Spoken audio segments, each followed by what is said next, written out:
And that very same day, the institute beefed up its security and issued a tender to replace its air conditioning system. This, in September, is when the evidence suggests a leak first occurred. What does that indicate to you about the origins of the virus and whether an outbreak might have occurred or become known to the Wuhan Institute of Virology at that early date? So I've seen data points that place it in the summertime of 2019, late summer, July, August of 2019. These are all parts of the pieces, right? This is all the cumulative weight of the evidence that suggests that it did come from this lab. And a month later, the Institute went into a communications blackout. There was no cell phone or signals activity on the compound for about 2 weeks. How significant would a blackout period at the Wuhan Institute of Virology, as has been reported, how significant would that be? Again, it would be another circumstance that would be difficult to explain other than there was a problem that the Chinese Communist Party was aware of and was trying to deal with before it became an outbreak that was public and then ultimately a pandemic that affected every single person on the planet.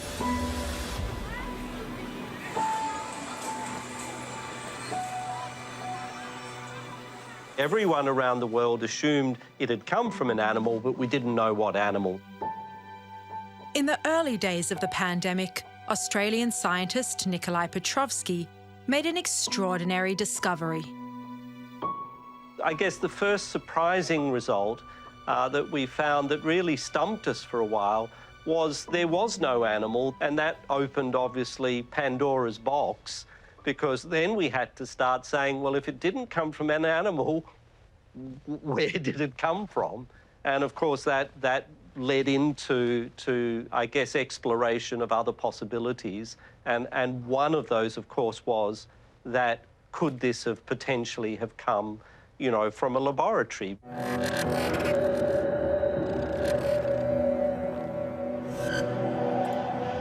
在过去的30多年里，新发和突发传染病在全球范围内呈现出扩散趋势。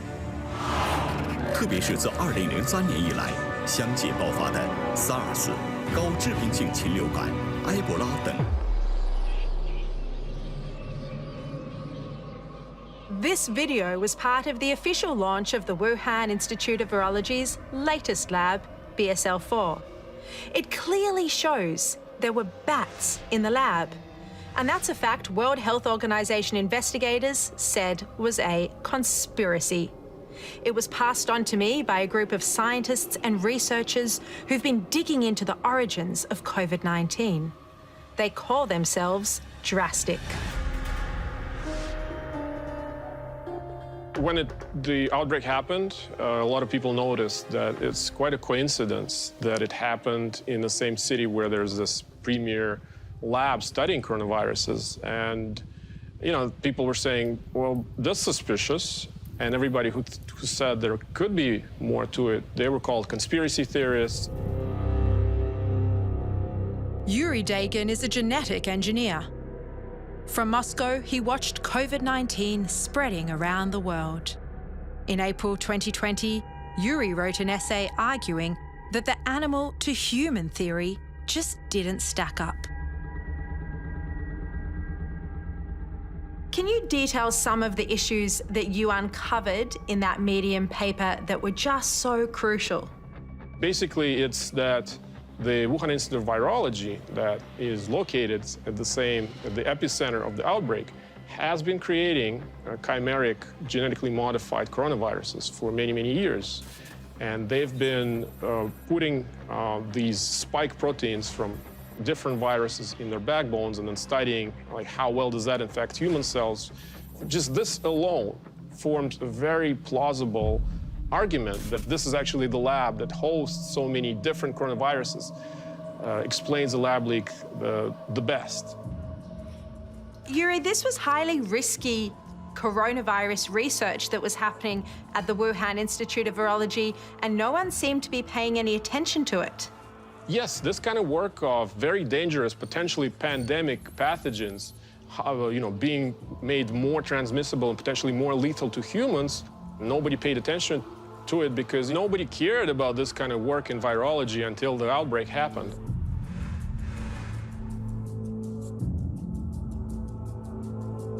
To begin with, I certainly didn't approach the issue with any sort of suspicion or foregone conclusions. However, things began to change as the pandemic evolved. Sir Richard Dearlove also ran into resistance to the lab leak theory. He's the former head of the British spy agency, MI6. Early in the pandemic, two scientists asked for his help in publishing a paper that cast doubt on COVID-19 coming from an infected animal. We approached nature, we approached science, we approached the American Journal of Virology, we approached various publications in the UK, and it was clear to me that there was a sort of united front not to put anything in the public domain which questioned the Chinese narrative. How disturbing is this censorship? And do you think it amounted to Chinese disinformation? I'm pretty sure that the Chinese, after the outbreak in Wuhan, and they're very good at doing this, sat down and, developed their own information campaign. So, Richard, you were one of the first people internationally to come out and say this virus may be the result of a laboratory leak. How were you treated after you made those remarks? I had people saying to me, Richard, my strong advice is you don't get involved in this issue. It's conspiracy theory. And I mean, my reply to them was, if that's what you really think, you haven't really looked at the science. You don't understand the arguments. And I suggest you go back and delve into this a bit more deeply, because you're going to find some pretty strange things when you do. Boy, did I get put-downs from, some very important parts of government who basically were keen that I shut up. Was this by British government or British intelligence? I leave it to your imagination, given my past links. Another paper that struggled to find a home was from Professor Petrovsky.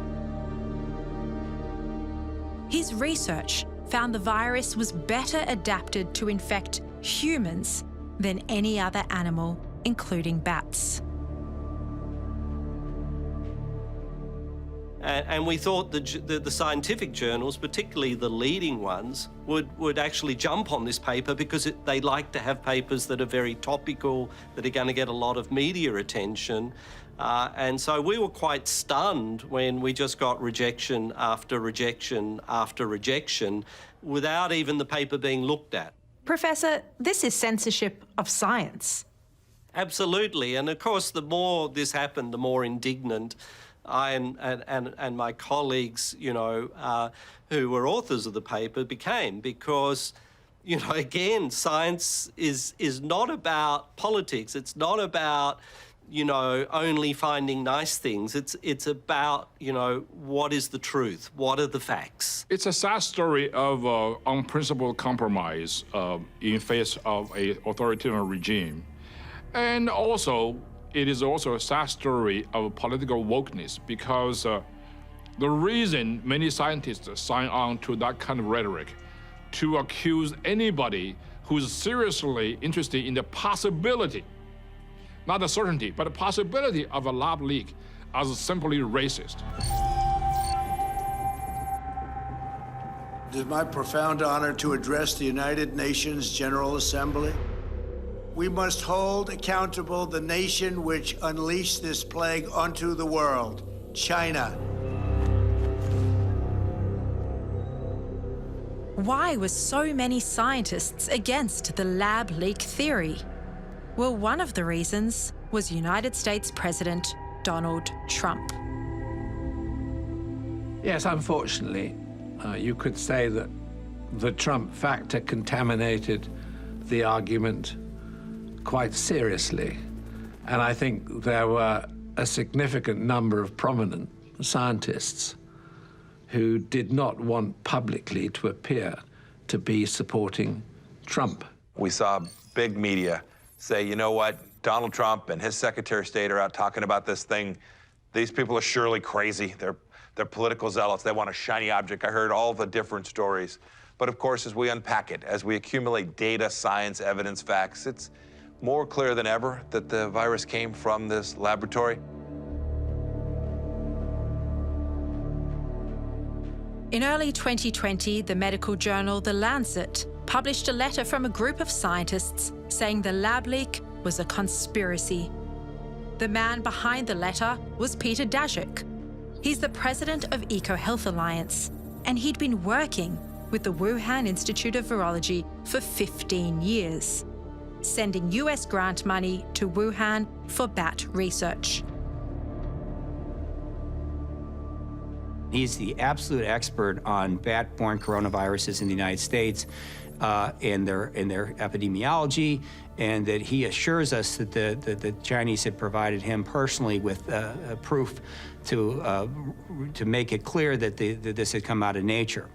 But when we asked for this proof, when we asked the government agencies that had funded the work of EcoHealth and others, they couldn't give us that proof because they didn't have that proof. We looked at what certain scientists were saying, matching it with intelligence, and when it didn't match up, we were questioning it.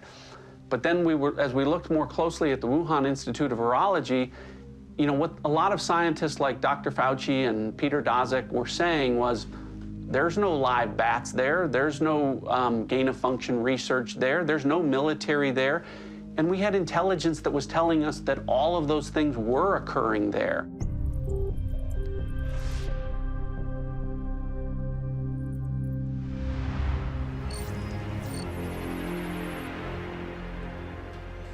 WHO has been assessing this outbreak around the clock, and we're deeply concerned both by the alarming levels of spread and severity and by the alarming levels of inaction.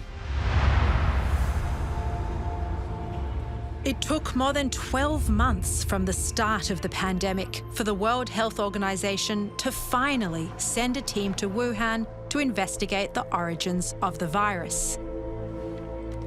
The US submitted the names of 3 officials, but one they didn't suggest was picked, Peter Daszak. What we did see on the animal side is clear evidence that the Chinese scientists showed us. They found this information out from the market, that there was a pathway into that market of animals that we know are coronavirus reservoirs, are able to carry coronaviruses from places where the nearest related viruses are found. If you're telling us it came out of nature, you gotta give us proof. When we looked for proof for zoonosis through all of the cable traffic, all of the intelligence, everything, we could find almost nothing. It's crazy, absolutely crazy. The Daszak was the guy. He was incredibly compromised in that sense. He should have recused himself. He should have said, nope, I can't be part of that. I was connected to this. I was involved in the funding of things that were taking place at this laboratory. It made no sense to put him on that group. He should have seen that himself, and certainly the leaders who were making the decisions about who to have be part of that commission should have seen that this conflict of interest would deny their report, whatever it was they were going to put out, the credibility that I know they hoped that they would have. As to the possibility of COVID-19 coming from a lab, the WHO report found it extremely unlikely. They spent just 3 hours at the Institute, and even Tedros walked away from the findings. Oh, it's a complete fiasco, the report. You know, it's 413 pages long, and only 3 pages are devoted to the possibility that we're dealing with a lab escapee. Well, the WHO is controlled by China. I dropped out of the World Health Organization. I thought it was ridiculous. They were late, they were wrong. They advised against travel restrictions. They objected to your travel ban from China. Well, they really did what China told them to do, if you think about it. They were like a mouthpiece for China. How beholden was the WHO and Dr. Tedros to China? Deeply beholden. Dr. Tedros owed his leadership role at the WHO to deals that were cut with the Chinese Communist Party. Dr. Tedros couldn't have been that next leader without the support of the Chinese Communist Party. And then we saw the behavior on the ground where he talked about how wonderful the Chinese Communist Party was behaving. They were doing all that they could. And we now know nothing could have been further from the truth. Again, this is the tragedy, the central tragedy of the end of 19, the beginning of 20. It became political, not scientific. It became driven by personal incentives and not the data set. Do you think there should be an investigation into Dr. Tedros's ties to China? You know, sure, but we already know an awful lot.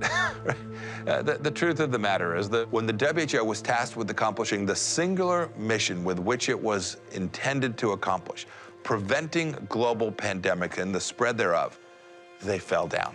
And they fell down because they weren't willing to confront the perpetrator. They weren't willing to demand from the Chinese Communist Party that they be given access. They failed. They failed because of the absence of backbone and resolve, and the world is deeply worse off for this.